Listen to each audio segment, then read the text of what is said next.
بخوبی واقع ہے۔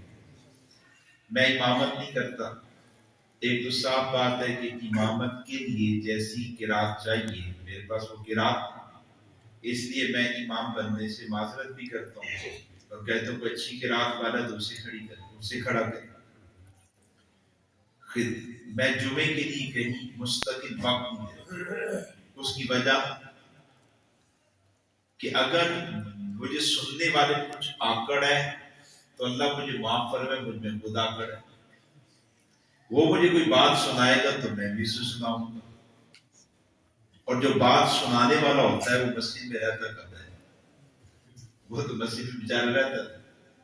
اس نے تو لوگوں کی خیر اور نفع کی وجہ سے اپنے آپ کو جھکایا ہوتا ہے، اپنے آپ کو جھکایا ہوتا ہے، ورنہ جتنی تنخواہ ایک مدرس کو ایک امام کو ملتی ہے وہ ایک ریڑھی والے کی ماہانہ آمدن سے کم ہوتا ہے، ایک مزدور کی ماہانہ آمدن سے کم ہوتی ہے۔ تو بہرحال میں ان سے مقتدیوں سے کہتا ہوں کہ بھائی یہ امام جنتی ہے،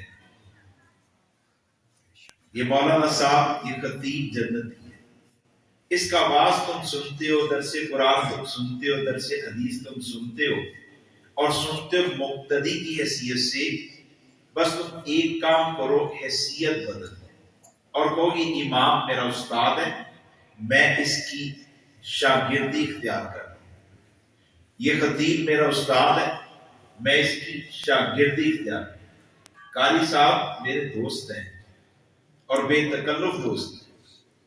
آپ نے بے تکلفی کا اندازہ لگایا کہ ہم شاید 30 سیکنڈ 1 منٹ کھڑے ہوں گے تو ایک بات ہنسانے والی انہوں نے مجھے کی اور اسی طرح کی ہنسانے والی بات میں نے ان سے کر دی، بے تکلف دوست۔ لیکن میں نے جب ان کے پیچھے پیچھے قرآن پڑھا تو میں نے نیت کر لی کہ میں ان کا شاگرد بن رہا ہوں، اس لیے پڑھ رہا ہوں کہ میں ان کا، یہ معاشرت کے میدان میں کھڑے ہوں گے تو رب ہی نے کہے گا قاری قرآن، اے قرآن کے معلم تو شاگردوں کے حق میں سفارش کر، میں رب تیری سفارش قبول کروں گا اگرچہ تیرے شاگردوں کی تعداد آسمان کے ستاروں کی بقدر کیوں نہ ہو۔ تو جہاں اور شاگردوں کے حق میں سفارش ہوگی وہاں مجھ فقیر کے حق میں بھی سفارش ہوگی، میں بھی انشاءاللہ بخشا جاؤں گا۔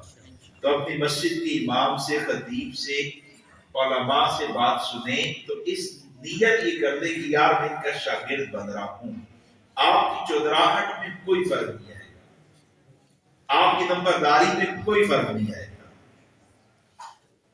آپ کے ٹوٹ ٹیکے میں کوئی فرق نہیں آئے گا۔ خدا کی قسم جیسے رب رسول کے سامنے جھکنے والے کو رب عزتیں دیتا ہے، ایسے ہی عالم دین کے سامنے جھکنے والے کو بھی اللہ کی عزتیں دیتا ہے۔ آپ عرف میں دیکھتے نہیں ہیں ایک بندہ وہ آکڑ باز ہے اور مولانا صاحب کے سامنے، خطیب صاحب کے سامنے، قاری صاحب کے سامنے بھی آکڑ دکھا تو عام لوگ بھی کہتے ہیں کہ یار کوئی حیا نہیں ہے، ایسے مولانا صاحب کے سامنے بھی آکڑے ہیں۔ اور ایک بندہ جسے اللہ نے دنیاوی منصب سٹیٹس اچھا دی ہے، عہدہ منصب اچھا دی ہے، مال پیسہ خوب دی ہے، لیکن وہ علم دین کی نسبت سے، قرآن و سنت کی نسبت سے ایک عالم کے سامنے نگاہ ہٹا دیتا ہے، زبان روک دیتا ہے، تو لوگ کہتے ہیں کہ یار دین دا بڑا حیا کرتا ہے۔ یہ دوست جانتے ہیں بھائی تبریز اسلام آباد میں ایک صاحب ہے، اللہ نے انہیں بہت بڑا عہدہ دیا ہوا، سرکاری عہدہ بہت بڑا ہے، بڑی باثر شخصیت ہے۔ میرا ان سے کسی حوالے سے تعلق ہو گیا تو میں نے ان کو دیکھا کہ یار عہدہ اتنا بڑا ہے، ملک کی قیادت کے ساتھ ان کے تعلقات ہیں، بڑی بھاری ذمہ داریاں ہیں، لیکن عجیب بات بھی ہے اور میرے سے عمر میں کوئی 20 سال بڑا ہے، لیکن کرتا کیا ہے، میرے جوتے سیدھے کر دیتے۔ ہم کراچی سے آ رہے تھے ان کے ساتھ، مسجد سے وہ پہلے نکلے، میں ذرا بعد میں نکلا تو میری نگاہ پڑ گئی، میرا جوتا سیدھا کر رہا ہے۔ تو اس دن سے میرے رفاقا کے دل میں تو اس کی عزت اور بڑی، لیکن میرے دل میں اس کی عزت اتنی زیادہ بڑھ گئی کہ وہ داڑھی نہیں ہے لیکن میری زبان سے جب اس کا ذکر نکلتا ہے تو میں کہتا ہوں حضرت کا کیا ہے، حضرت کا کیا ہے۔ رب نے اس دین سے محبت کرنے والے کی محبت میرے دل میں ڈالی اور اتنی ڈالی ہے کہ میں نے اللہ کی قسم اسے کہا کہ مجھے اب تو آپ اپنے والد کی طرح کرتے ہیں، میں آپ کے اپنے والد کی طرح حیا کرتا ہوں، عزت کرتا ہوں۔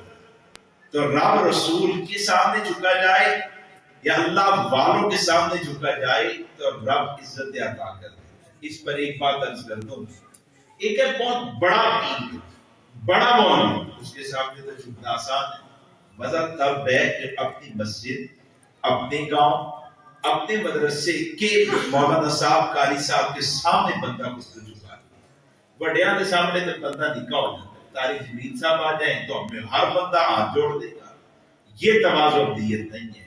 یہ دین کی محبت اگر ہے تو پھر ہر دین والے کے ساتھ محبت اور اس کی قدردانی اللہ ہم سب کو توفیق عطا فرمائے۔ حضرت قاری صاحب کی وجہ سے میرا موضوع ادھر چلا گیا ہے، میں جو مجھے صدیق صاحب نے بات کہی میں اسی پر بات کروں گا اور پھر اپنی وقت پر اختتام کروں گا۔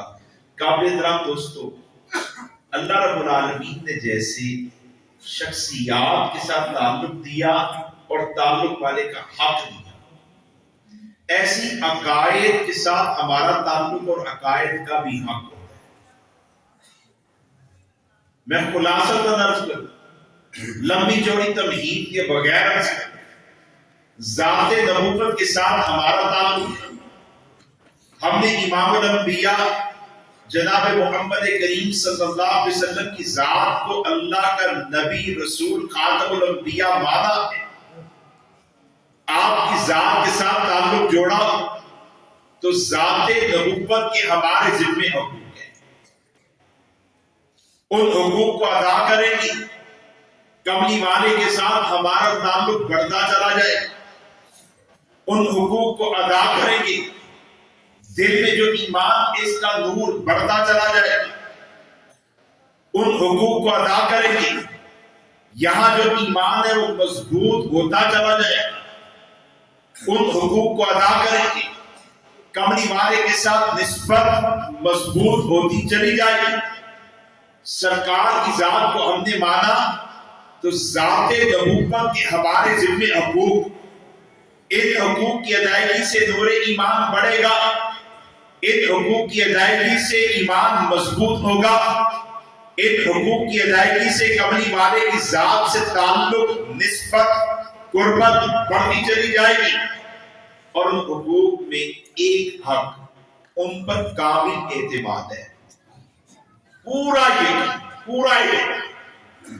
جیسے ہم نے سرکار کو مانا تو آپ پر اعتماد کرتے ہوئے اللہ کو مان لیا، نبی علیہ السلام کو مانا تو آپ پر اعتماد کرتے ہوئے گزشتہ انبیاء کو مان لیا کہ آپ نے فرمایا کہ اللہ ہے، ہم نے بغیر دیکھے مانا، آپ نے فرمایا دنیا میں 1.25 لاکھ کے قریب انبیاء آئے، ہم نے بغیر دیکھے مانا، آپ کی ذات کو مانا، آپ کی ذات پر اعتماد کیا، آپ نے فرمایا جنت بھی ہے جہنم بھی ہے، ہم نے بغیر دیکھے جنت جہنم کو بھی مان لی، آپ کی ذات نے قبر کی تنگی وسعت کا عقیدہ لیا، قبر میں عذاب بھی ہے ثواب بھی ہے، تو آپ کی ذات پر اعتماد کر کے قبر کے عذاب ثواب کو مانا، آپ کی ذات نے عقیدہ دیا تمہارے کندھوں پر 2 فرشتے موجود ہیں، ہم نے ان فرشتوں کو دیکھا نہیں، ہم نے ان کے بوجھ کو حرکت کو دیکھا نہیں، ان کے بوجھ کو محسوس نہیں کیا، سرکار کو مانا ہے، آپ کی ذات پہ اعتماد کیا، اس وجہ سے بغیر دیکھے ان فرشتوں کو بھی مان لیا۔ جیسے عقائد کے باب میں ہم نبی علیہ السلام پر ایمان لاتے ہوئے، کملی والے کی ذات پر اعتماد کرتے ہوئے اللہ کو مان چکے، انبیاء کو مان چکے، جنت جہنم کو مان چکے، قبر کی تنگی وسعت کو مان چکے، کندھوں پر موجود فرشتوں کو مان چکے، ایسے ہی کملی والے کی ذات پر اعتماد کیا۔ عبادات کے باب میں آپ نے جو بات کہی ہم نے اسی کو حق سمجھا، آپ نے نماز کی فرضیت کا عقیدہ دیا، اس کی ادائیگی کا طریقہ دیا، ہم نے نماز کو فرض سمجھا، جیسے آپ نے ادا کیا ویسے ادا بھی کیا۔ آپ نے زکوٰۃ کی فرضیت کا عقیدہ دیا، جو نصاب بیان کیا، آپ نے فرضیت زکوٰۃ کو بھی دیا، نصاب زکوٰۃ کو بھی دیا۔ آپ نے روزوں کی فرضیت کو بیان کیا، ادائیگی کا طریقہ بھی بیان کیا۔ ہم نے روزوں کی فرضیت کو بھی مانا اور روزوں کی ادائیگی کے طریقے کو بھی مانا۔ ہم نے عقائد مانے نبی کے کہنے پر، ہم نے عبادات کو مانا قبلی والے کے کہنے پر۔ دوستو ایسے ہی امام الانبیاء نے جو اخلاق دیے ہیں ان کو بھی نبی پر اعتماد کر کے مان لینا، یہ میری اور آپ کی دنیا کے راحت آرام کے لیے ضروری ہے، آخرت کے بڑے درجات کے لیے ضروری ہے۔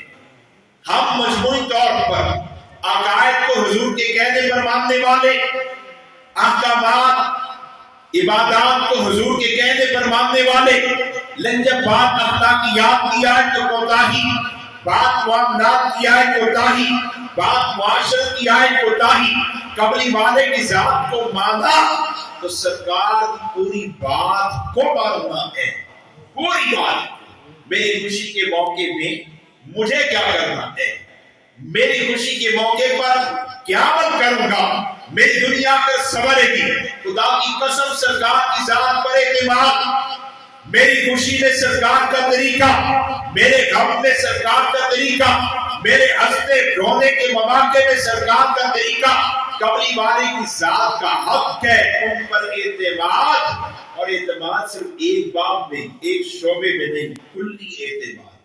ہر وہ بات جو سرکار سے میری وہ حق اور سچ ہے، اسی میں میری دنیا اور اسی میں میری آخرت کی نجات ہے۔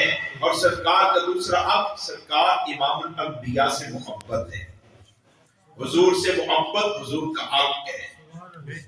اگر محبت نہیں تو ایمان نہیں ہے، اگر محبت نہیں ایمان نہیں، اور اگر محبت ہر ایک کی محبت سے زیادہ نہیں تو ایمان کامل نہیں۔ ایمان تب جب ان سے محبت ہے، اور ایمان کامل تب جب ان کی محبت ہر ایک کی محبت سے زیادہ ہوتی ہے۔ حضور نے ایک روایت میں فرمایا لا یؤمن احدکم حتی اکون احب الیہ من والدہ وولدہ والناس اجمعین۔ اے میری امت، تمہارا ایمان کامل نہیں ہو سکتا، تمہارا ایمان اس وقت تک کامل نہیں ہو سکتا جب تک کہ تم مجھے محبوب نہ بناؤ، جب تک کہ تم مجھ سے محبت نہ کرو۔ حضور کتنی محبت کر دی ہے، اپنے والدین سے زیادہ مجھ سے محبت کرو، تب ایمان کامل کی راہ پر چلو گے۔ اپنی اولاد کی محبت سے زیادہ مجھ سے محبت کرو، تب ایمان کامل کی طرف چلو گے۔ والناس اجمعین، آدم سے بھی محبت کرنا لیکن مجھ محمد سے زیادہ محبت کرنا۔ والناس اجمعین، جناب نوح، جناب شیش، جناب ابراہیم ان کی اولاد، جناب موسیٰ ان کے بعد آنے والے قوموں میں 4000 پیغمبر، سرکار کی ازواج، آپ کی اولاد، آپ کے اصحاب، یہ اولیاء، یہ اتقیاء، یہ صالحین، یہ شہداء، یہ صدیقین، یہ فقہاء، یہ متکلمین، والناس اجمعین، جناب آدم سے لے کے تا قیامت آنے والے آخری انسان تک ہر ایک کی محبت سے زیادہ، خدا کی قسم جب تک حضور کی محبت نہیں ہوگی ایمان کامل نہیں ہوگی۔ ایمان تب جب حضور سے محبت، ایمان کامل تب جب ہر ایک کی محبت کو آپ ترازو کے ایک پلڑے میں رکھے اور حضور کی محبت کو دوسرے پلڑے میں رکھ دے تو سرکار کی محبت والا پلڑا جھکنا چاہیے۔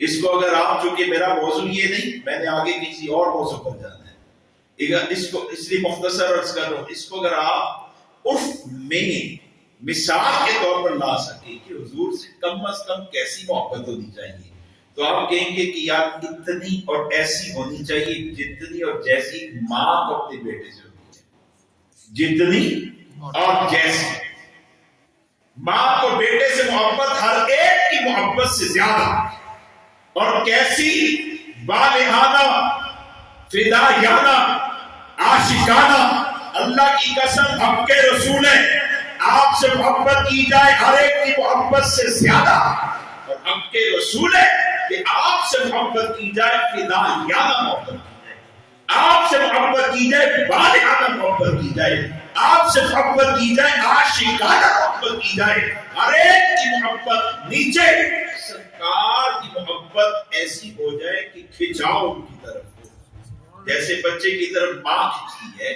بیوی شوہر کی طرف، شوہر بیوی کی طرف، اولاد والدین کی طرف کھینچتی ہے، امتی حضور سے اتنی اور ایسی محبت کرتا ہوں جس کو کھچاؤ سرکار امام الانبیاء کی طرف ہوتا ہوں۔ ماں تو بیٹے کی محبت رلاتی ہے، امتی کو سرکار کی محبت کامل آئے تو وہ پھر امتی کو محبت رلایا کرتی ہے۔ تو آپ سے محبت یہ آپ کی ذات کا حق ہے، مانا ان کو تو ان سے محبت کرنا، پھر ان کا حق ان کی اطاعت، لا طاعۃ لمخلوق فی معصیۃ الخالق، حضور کے حق کے مقابلے میں، آپ کے حکم کے مقابلے میں اولاد کو، خدا کی قسم اولاد کی بات نہیں ہے، ابا جی خوشی کا موقع ہے، سارا پنڈ خوشی کے موقع دے بیڑا نبی دے بہ جاتا ہے، گانے باجیاں گاتا ہے، ابا جی اسی ذرا جدا ہو جائیے، اللہ کی قسم اس موقع پر باپ پر لازم ہے رسول پاک کے حق کو ادا کرنا، اولاد کی خاطر جھکنا نہیں ہے،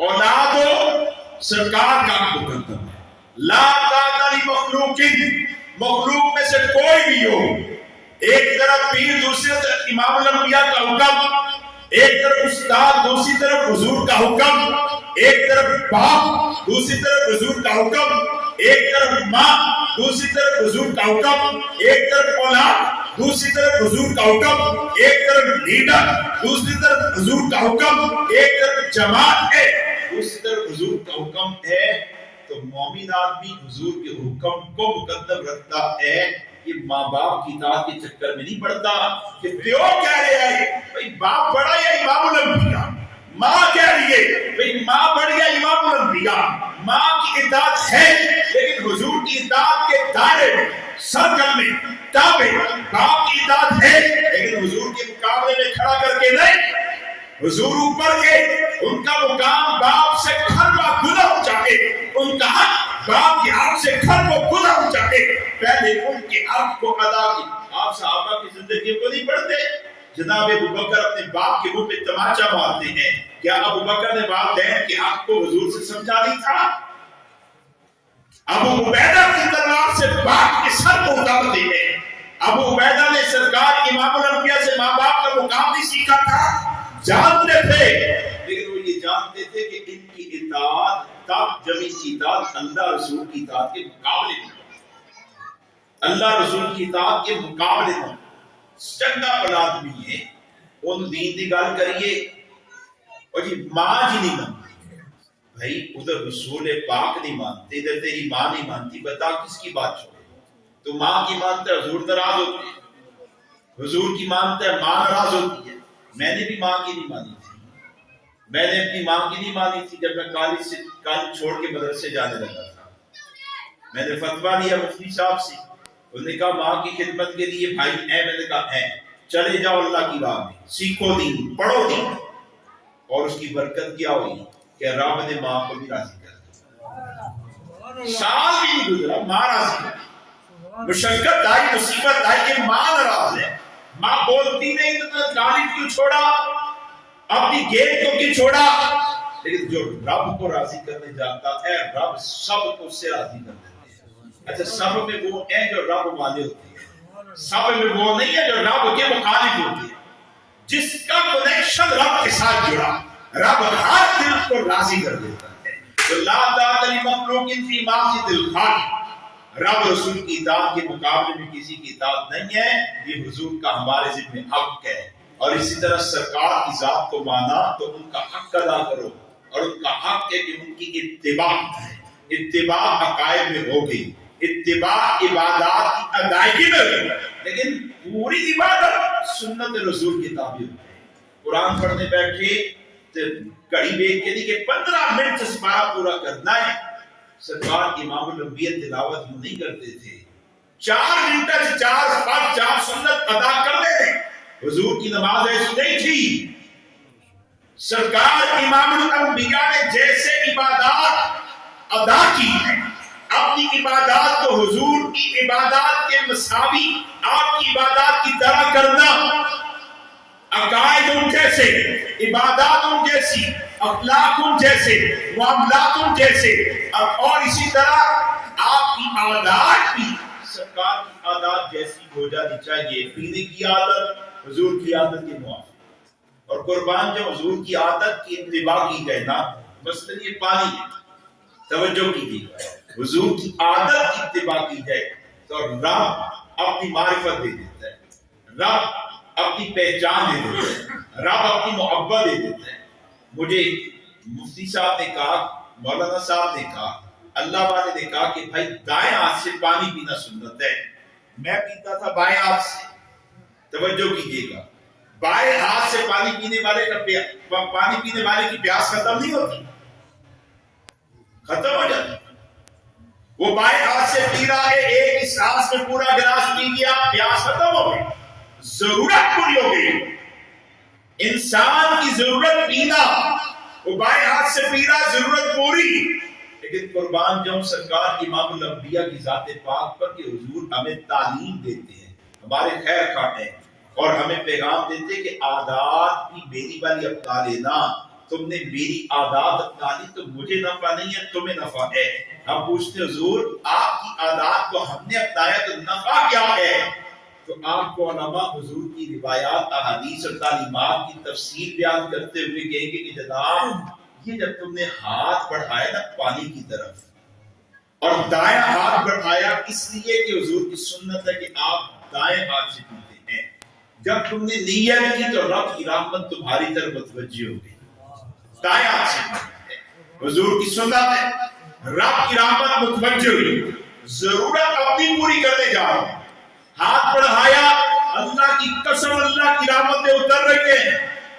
پانی پکڑا اپنی ضرورت کو پورا کرنے کے لیے.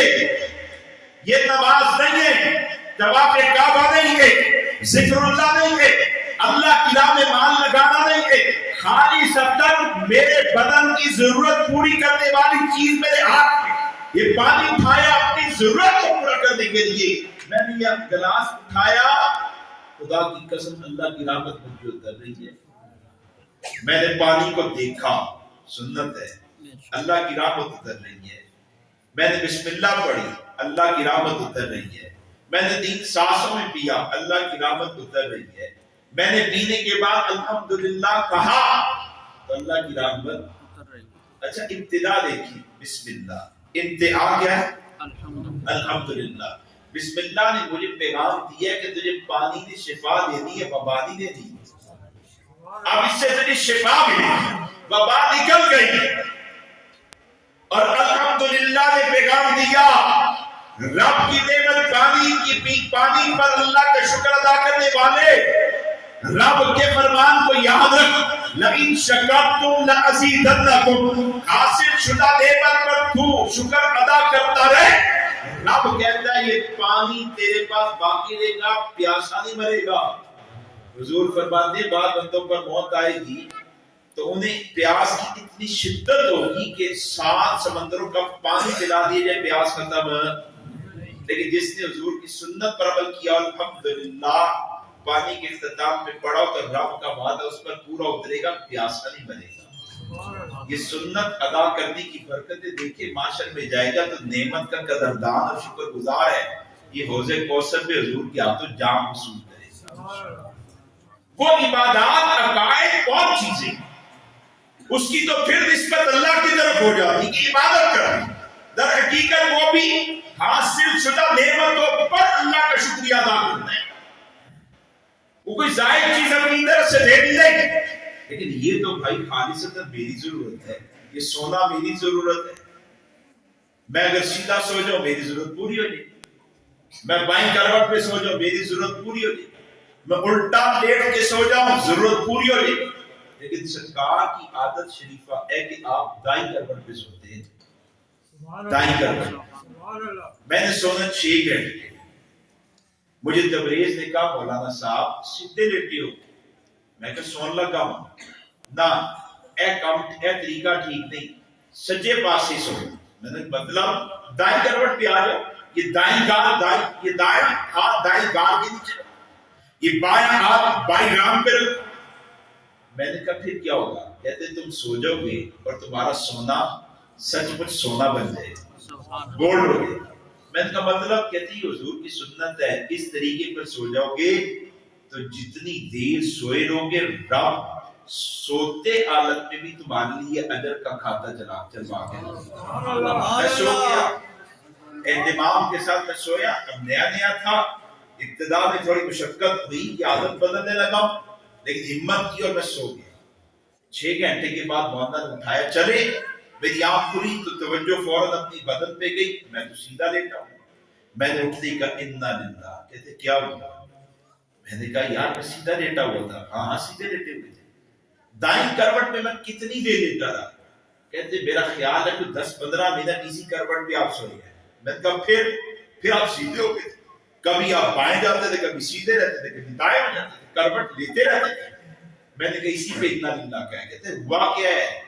میں نے کہا یار تم نے تو مجھے کہا تھا کہ اس کروٹ پہ سو جاؤ گے تو رب سونے کو سونا بنا دے گا، ثواب بھی. 15 منٹ سوئے پھر تو کروٹ بدل گئی. کہتے میں نے علماء سے سنا ہے بس ابتدا بھی سو جاؤ، پھر سونے کے بعد حیت کہاں گئی تو مکلف نہیں ہو. تمہیں پورے 6 گھنٹے سنت کے مطابق سونے کا اجر رب نے دے دیا. پورے 6 گھنٹے عادات میں بھی اتباع، اور ان کا حق ہے، ان کا حق ہے ان کی تعظیم، ان کا ادب، ان کا احترام، نام لینے میں ادب، ان کا تذکرہ کرنے میں ادب، ان کا تذکرہ سننے میں ادب، ان کی حدیث پڑھنے میں ادب، ان کی حدیث سننے میں ادب، ان کی تعظیم ہم پر لازم ہے. اور ان کا حق ہے کہ ان کی ذات پاک کا دفاع بھی. ذات ہے تو دفاع. ذات کو اللہ نے جو مقام دیا، ذات کو اللہ نے جو عظمت دی، ذات کو اللہ نے جو عزت دی، اس کا بھی دفاع. کہ صرف مان لینا کافی نہیں ہوتا. ایک بچہ وہ ماں کو کہ اماں میں آپ کی عزت کو مانتا ہوں، ابا میں آپ کے مقام کو مانتا ہوں، لیکن پھر وہ اپنی اماں اور ابا کے مقام اور عزت کا دفاع نہ کرے. ماں کی عزت پہ حملہ ہوا، دفاع بھی آیا ہی نہیں. باپ کو کسی نے تماچا مارا، باپ کی آبرو کی دفاع کے لیے نہیں آیا. بعد میں ماں باپ کے پاس پہنچا، ماں نے پوچھا بیٹے تجھے پتہ چلا آج میرا دوپٹہ اتارا گیا، آج میری عزت پہ حملہ کیا گیا؟ بیٹے نے کہا ہمیں پتہ چل گیا تھا. ابا بھی بولا بیٹے تجھے پتہ چلا آج مجھے چہرے پہ تماچا مارا گیا؟ ابا پتہ چل گیا تھا. بیٹے پھر تو ہماری عزت، ہماری آبرو، ہمارے مقام کے دفاع کے لیے کیوں نہیں آیا؟ تو جواب میں کہ اماں میں آپ کی عزت کو مانتا ہوں، ابا میں آپ کے مقام کو مانتا ہوں. تو ماں بات کہیں گے بیٹا صرف ماننا نہیں ہے، عزت کا دفاع بھی کرنا ہے. آج ہم نے امن کا حضور، ہم آپ کی عزت مقام ختم نبوت کو مانتے ہیں، لیکن جب سرکار کی عزت ختم نبوت کے دفاع کی بات آئی تو ہم نے اسی جوان کی طرح یہ کہہ دیا حضور ہم ماننے والوں میں سے آپ کی آبرو کو مانتے ہیں، آپ کی عزت کو مانتے ہیں، آپ کی ختم نبوت کو مانتے ہیں. دوستو صرف ماننا نہیں ہوتا، دفاع بھی ہوتا ہے. صحابہ میں کون ہے جو صرف ماننے والا تھا؟ مانا ذات کو تو ہر حق ادا کیا، مانا عزت کو تو دفاع کیا، مانا نبوت کو تو دفاع کیا، مانا ختم نبوت کو تو دفاع کیا. ابو بکر سے لے کے آخری صحابی تک، سیدہ خدیجہ سے لے کے آخری صحابیہ تک، یہ سب کا کردار گواہ ہے. ماننے والوں دفاع بھی کرنا ہے، ماننے والوں حفاظت بھی کرنی ہے. اگر تم صرف مانتے ہو دفاع نہیں کرتے تو تم پھر صاحب کا، ذات کا اور منصب کا پورا حق ادا نہیں. آج ماننے والے قادیانی ہیں، مرزا قادیانی کے. دنیا کے جس ملک میں چلے جائیں وہ قادیانیت کے ساتھ جڑے، قادیانیت کا پرچار کرتے. میں افریقہ کے 9 ملکوں کا سفر کر کے پاکستان آیا چند مہینے میں. وہ جنگلوں میں چلے گئے، پاکستان کا قادیانی بیٹھا، ارتداد پھیلا رہا، مال لگا رہا، زندگی لگا رہا. اور افریقہ کے 56 ملکوں میں غور سے سنیں